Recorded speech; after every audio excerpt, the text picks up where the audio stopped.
As a nurse community health worker, I handle the clinical medical aspects of the patient care. That includes going to doctor's appointments, medication reconciliation, and a big aspect of what I do, oddly enough, is translation. I translate the patient's medical condition and the purposes for them taking medications from medicalese into language that the normal everyday person can understand. As a social worker, we go out in a team and we assess the situation each individually has if things going on. And my purpose is to assess their social needs, which can mean they may need transportation, they may need help with food or housing or psych referrals or medical equipment in the home. That's my main purpose. What we do is we facilitate a team to go out to see patients in their home or wherever they may be living, or we've met patients at Jack in the Box or wherever they are, to make sure that we're focusing in on their clinical and their social needs. And my role, of course, is to focus more so on their medical, clinical needs and to facilitate helping them to navigate the system. I'm a community health worker for the program, and what I do is I go to the homes, facilities, to do an overall assessment for social needs more so, and I go with my teammate, and that individual will assess for medical needs. So we start off there. That's the primary. Norman is a patient. He had quite a bit of medical conditions going on. He just recently had a pacemaker placed. He's morbidly obese.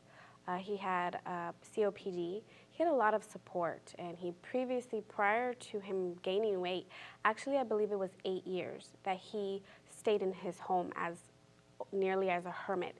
He was ridiculed for his weight, and so he didn't want to go out. He would go through the drive-through pharmacies. He went through drive-through food. Only time he stepped out of his home was to go to his doctor. He stopped going to church and singing. And this man was just very warm and smiling and welcoming. You would have never guessed that he was depressed, but he was. And our team went out and we prayed with him, and he literally said that a weight was lifted off of him. Now, since our intervention, our help, our guidance, our empowering him to take control of his health and his life and his happiness, he now has lost weight. He walks the park with his dog and his granddaughters. He no longer goes to the drive-through fast food or pharmacy. He sings every Sunday in church, and he has the most beautiful voice. One patient that I would like to share, we'll call her Ethel. She's a lady in her 80s living alone in a mobile home. She had problems with senility. She was on a medication that slows your bleeding times, things like that that would make her unsafe in her home.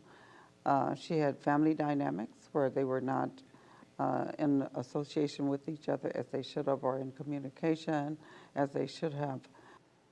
She did actually pass away not too long ago, and because of the bond that you establish with these patients, it really gets to you because it becomes very personal. This lady became more aware of the need for her to be more communicative with her family, which did happen. And I believe we improved her quality of life until she did pass away recently. A patient that stands out for me is Alex. He's unlike a lot of our patients. He's only 31, but he has congestive heart failure and uncontrolled diabetes. About a year ago, Alex was in the hospital for 2 or 3 months because he was so close to death and his heart function was so low. Now, Alex is functional, but he's so not at all his normal self. He can't work.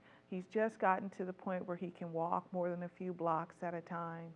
And Alex is a really interesting guy. He wants to do more. He wants to provide for his family.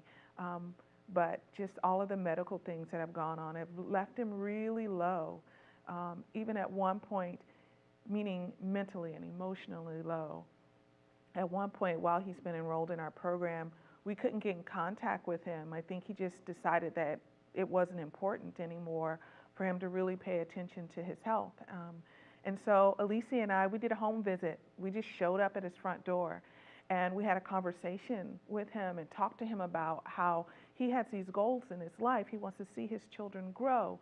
and that's not going to happen if he doesn't take charge of his health.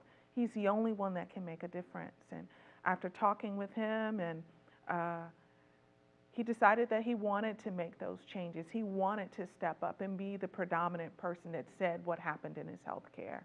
And he's in our program now still, and he's doing really, really well. It's a very humbling feeling to know that someone in his situation, the person he was, and then all of a sudden he closed the outside world.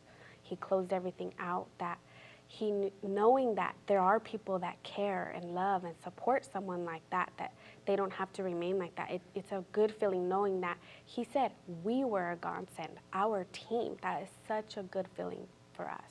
What I believe has changed is that I feel like now that I need to speak up.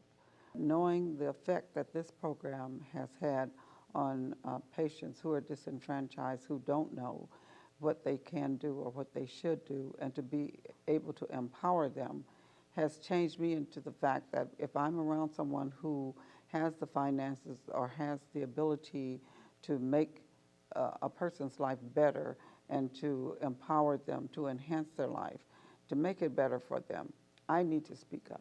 One of the things that has changed me is the future medical teams that are going out.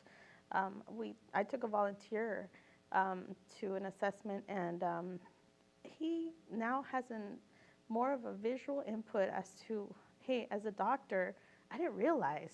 And that, looking at him, makes me think this is important for me, because this is a future physician. And because we're here together, it has made me feel like I'm helping him, and he's also helped me, because he's now going to have a real insight as to how people really live. So this way we see how they live. If they have too much medication, or they don't have enough food, or they're eating the wrong type of food. This job has changed me, that I'm more open. I have more courage, and I have more heart because of this job. Since I started working for the program, I've gotten a much greater appreciation for what it means to be an advocate.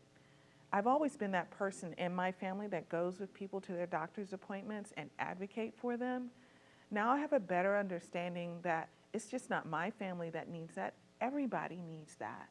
And the importance of learning, of being able to help empower people to say, hey, you have a say in what happens in your health. You have control over that. And so many people, I think, don't understand that. And so it's just given me even more of a passion for helping people to know who they are and how they can be active participants in their health and their health outcomes.